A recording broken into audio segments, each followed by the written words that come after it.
신종 코로나 바이러스 사태가 확산하면서 소외 이웃을 위한 나눔 사역에도 적신호가 켜졌습니다. 어려움 속에서도 섬김을 이어가는 현장을 취재했습니다.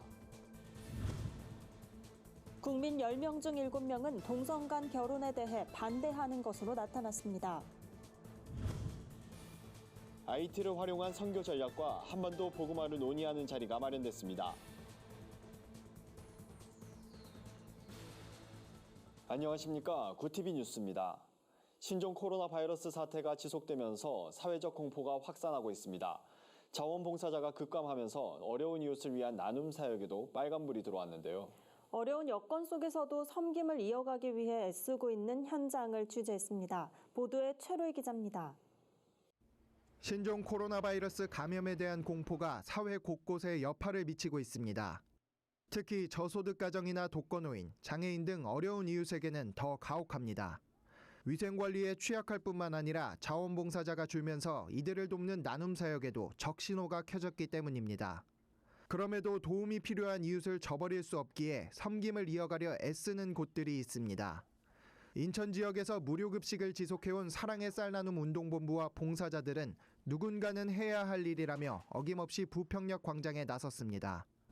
누군가는 해야 될 일이고 또 당연히 해야 될 일이기 때문에 저를 포함한 그 대다수의 봉사자들이 한 걸음 더 뛰고 땀 한 방울 더 흘리고 더 어떤 힘을 보태겠다는 그런 다짐을 하게 됩니다. 아무래도 어르신들이 기다리시니까 하루에 한 끼 드신 분도 계시고 이거를 많이 기다리시는 분들이 계시기 때문에 나와서 조금이라도 도움이 되고자 나왔어요. 무료급식 현장에서는 바이러스 감염 예방 수칙을 철저히 지켰습니다. 봉사자는 물론 식사하러 오신 분들에게도 마스크 착용과 손소독제 사용을 거듭 강조했습니다. 또한 밀폐된 천막 안에서 식사를 대접하는 대신 주먹밥, 빵 등 휴대에 간편한 음식을 마련해 가져가도록 했습니다. 어르신들은 어려운 여건에도 따스한 손길을 내밀어주는 봉사자들에게 감사를 표했습니다. 오늘 괜찮습니다. 고마워요. 한 끼 먹을 수 있도록 이렇게 또 배려해 주신 것만 고마운 거죠. 사랑의 쌀나눔 운동본부 이선구 이사장은 전염병이 돈다고 굶주린 자들을 방치할 순 없다며 나눔 사역을 멈추지 않겠다는 의지를 밝혔습니다. 예방하는 거 손 닦고 또 마스크 씌우는 거 하고 철저히 하면서 굶기지 않도록 그들한테 밥을 줘야 할 것 같고요.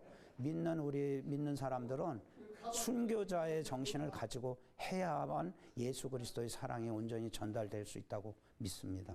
코로나 바이러스로 사회가 움츠러들었지만 사랑 실천을 멈추지 않는 이들의 모습이 귀감이 됩니다. 사태가 하루빨리 마무리돼 나눔 사역 현장에도 봄이 오길 바라봅니다. 구티비 뉴스 최로입니다. 최근 들어 동성애를 인정해야 한다는 목소리가 일부 나오고 있지만 국민 대다수는 동성 간 결혼에 대해 반대하는 것으로 나타났습니다. 지난 4일 전국 만 18세 이상 성인 남녀 1,000명을 대상으로 조사한 결과 동성 간 결혼을 반대한다는 응답은 67.8%였습니다. 찬성한다는 응답은 23.3%에 불과했습니다. 전반적으로 여성보다는 남성의 반대 의견이 많았습니다.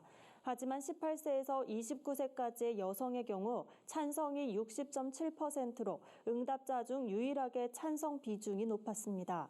차별금지법에 대한 인지도를 묻는 질문엔 국민 10명 중 8명이 차별금지법을 알고 있다고 답했습니다. 차별금지법 제정에 대해 어떻게 생각하냐는 질문에는 반대한다는 응답이 45.8%로 가장 많았고 찬성한다는 입장은 32.4%였습니다. 백만 국민대회 대회장 류정호 목사는 차별금지법이 제정되면 종교적 가르침과 양심에 따라 동성애를 죄악이라 말하는 성직자들과 신자들이 인권 침해 범죄자로 낙인 찍힐 수 있다고 우려했습니다. IT를 활용해 복음을 전하고 기도하는 선교 전략이 소개됐습니다. 세계 선교 네트워크 콜투올과 비전 선교단이 마련한 원데이 미션 컨퍼런스에선 한국교회 목회자와 성도가 함께 모여 IT를 활용한 한반도 복음화를 논의했습니다. 콜투올은 모든 민족과 나라에 하나님을 아는 지식이 가득하게 하자는 목표로 지난해부터 미국과 파라과이, 브라질 등지에서 프로젝트를 시작해 범위를 점차 확장해 나가고 있습니다. 콜투올이 추진하는 올코리아 프로젝트는 빅데이터 기술을 활용한 선교 운동입니다. 전도 대상자가 지금까지 얼마나 복음에 노출되었는지 관련 정보를 공유하고 지인이나 지역교회와 함께 기도하고 복음을 전하는 방식입니다. 다양한 정보가 쌓일수록 입체적 섬김이 가능하다고 콜톨 측은 설명했습니다. 콜톨 국제의장 마크 앤더슨 목사는 올코리아는 어떤 단체를 만드는 것이 아니라 교회와 선교단체, 모든 성도들이 선교적인 삶을 살면서 가정과 사회, 교육 등 다양한 영역에서 하나님의 뜻을 실현하는 것이라고 소개했습니다. 세상 속 크리스천들의 다양한 이야기를 만나보는 시간입니다. 오늘은 어떤 소식들이 있는지 조유현 기자가 전해드립니다. 세상 속 크리스천들의 이야기를 만나보는 네포난의 교회입니다. 첫 번째 소식입니다. 2008년에 1집 앨범을 발표했던 소망의 바다 미니스트리가 10년간의 순회 사역을 마치고 정기 예배로 성도들을 찾아갑니다. 지난달 30일 정기 예배를 시작한 이들은 앞으로 매월 마지막 주 목요일 저녁 서울 관악구 더드림교회에서 정기 예배를 엽니다. 울타리를 넘는 예배라는 제목으로 진행되며 부제는 일상의 순례자인데요. 소망의 바다 대표 이경현 목사는 예배를 통해 내 삶을 일깨우고 일상에서 그리스도인으로서 회복돼 살아가길 꿈꾼다며 정기 예배는 자신의 울타리를 넘기 위해 힘쓰는 일상 예배자들의 모임이라고 밝혔습니다. 소망의 바다는 정기 예배로 지친 크리스천들이 회복되고 한국 교회에 기도의 불씨가 지펴지길 소망하고 있습니다. 다음 소식입니다. 헤리티지 매스콰이어가 최근 8년 만에 정규 4집 찬송가 앨범 더 가스펠 4를 발매했습니다. 앨범엔 헤리티지와 헤리티지 밴드, 그리고 50여 명의 헤리티지 매스콰이어와 130여 명의 유나이티드 콰이어, 26명의 칠드런스 콰이어 등 수많은 사람들이 참여했습니다.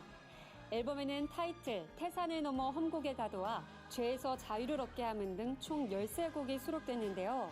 헤리티지 측은 언제 들어도 생소하거나 촌스럽지 않은, 또 변하지 않는 절대적 아름다움인 찬송가를 담았다고 전했습니다. 헤리티지 김효식 대표는 헤리티지가 한국에서 뿌리내린 지도 15년이 넘었는데 한국 교회가 하나님 사랑의 통로였다며 이제는 한국 교회가 힘이 필요한 때이니 이 음반으로 그간의 감사와 은혜를 고백하고 싶다고 전했습니다. 마지막 소식입니다. 발달장애인 성악가들로 구성된 미라클 보이스 앙상블이 창작 오페라 아쿠아 오 비노를 무대에 올립니다. 작품은 2000년 전 가나의 혼인잔치 때 예수님께서 물로 포도주를 만든 기적을 모티브로 했습니다. 이번 공연은 아르텔 피라모닉 오케스트라 협동조합이 주최하고 사단법인 한국아동국악교육협회, 광진 발달장애인 자립생활센터가 공동 주관합니다. 특별히 발달장애인 성악가들과 함께하는 국내 최초 오페라라는 점과 이 무대가 이들에게 오페라 데뷔 무대라는 점에서 많은 이들의 관심을 끌고 있습니다.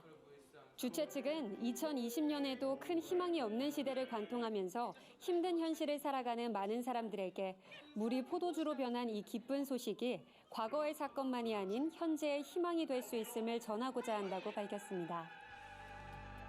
네포난의 교회는 시청자 여러분의 제보를 기다리고 있습니다. 소소한 소식도 좋습니다. 우리 교회의 다양한 소식을 전화나 이메일로 제보해 주시기 바랍니다. 구티비 뉴스 조유현입니다. 오늘의 사회 이슈를 진은희 기자가 종합해 드립니다. 오늘의 이슈 포커스입니다. 직장에서 근무 중 동료 노동자와의 접촉으로 신종 코로나 바이러스에 감염됐다면 업무상 질병으로 인정돼 산업재해 보상을 받을 수 있게 됩니다. 고용노동부 산하 근로복지공단은 이 같은 내용을 포함한 산재보상 업무 처리 방안을 발표했습니다. 공단은 업무 관련성 여부에 관한 구체적인 판단은 개별 사건에 대한 업무상 질병판정위원회의 심의를 거쳐 확정된다고 설명했습니다. 중소벤처기업부가 벤처기업법과 중소기업창업법에 분산됐던 벤처투자 제도를 일원화한 벤처투자법을 오는 7월부터 시행합니다. 벤처투자법은 미국 실리콘밸리에서 초기 창업기업 투자에 활용되는 방식인 조건부 지분 인수계약 제도를 최초로 법에 명시했다는 점에서 의미를 갖습니다. 한편 조건부 지분 인수계약은 기업 가치를 정하기 어려운 창업 초기 기업에 우선 투자하고 추후 후속 투자자들의 기업 가치 결정에 따라 초기 투자자의 지분율을 결정하는 방식입니다. 네덜란드 법원이 최순실의 독일 도피 등을 도우며 최순실 집사로 알려진 데이비드 윤 씨의 한국 송환을 허가했습니다. 노르트 홀란트주 법원 결정문에 따르면 재판부는 자금 세탁, 알선 수재 등의 범죄로 윤 씨가 실형을 받을 만한 혐의를 받고 있다고 지적했습니다. 윤 씨의 혐의가 인정될 시 네덜란드에서도 처벌할 수 있다고도 덧붙였습니다. 또 한국으로 송환되면 공정한 재판을 받을 수 없게 된다는 윤 씨의 주장엔 한국은 유럽 인권조약에서 규정한 공정한 재판을 받을 권리를 보장하는 국가라며 기각했습니다.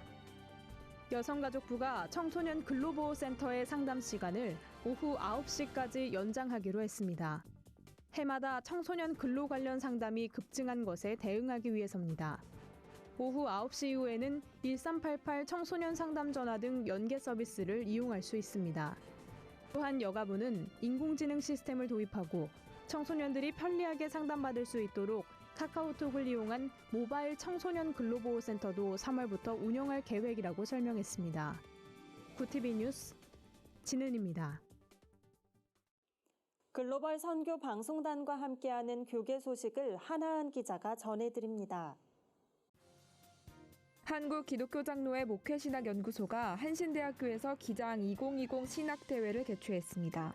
기장의 현재와 미래라는 주제로 열린 이번 대회에선 4차 산업혁명 시대의 윤리와 신학, 예배 갱신 등에 대한 발제가 이뤄졌습니다. 연구소 측은 이번 대회가 교단이 당면한 다양한 관심사들에 대한 성서적, 신학적, 목회적인 대답을 제시할 수 있는 자리가 되길 바란다고 전했습니다.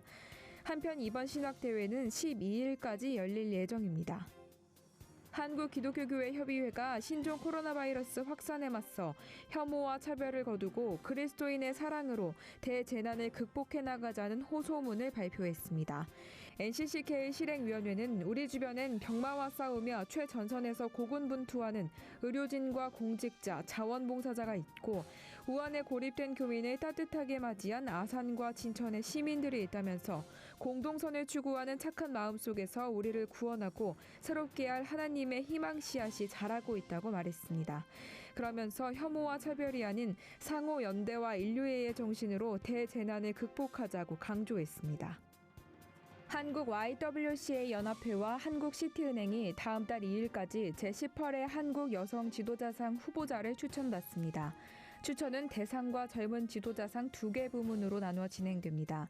대상은 전문적 활동으로 한국 사회 발전에 이바지하고 창조와 봉사 정신을 발휘해 여성 지도력 향상에 공헌한 대한민국 여성을, 젊은 지도자상은 진취적이고 창의적인 지도력을 바탕으로 한국 여성의 새로운 역할을 열어가는 50세 미만 여성을 각각 후보로 합니다.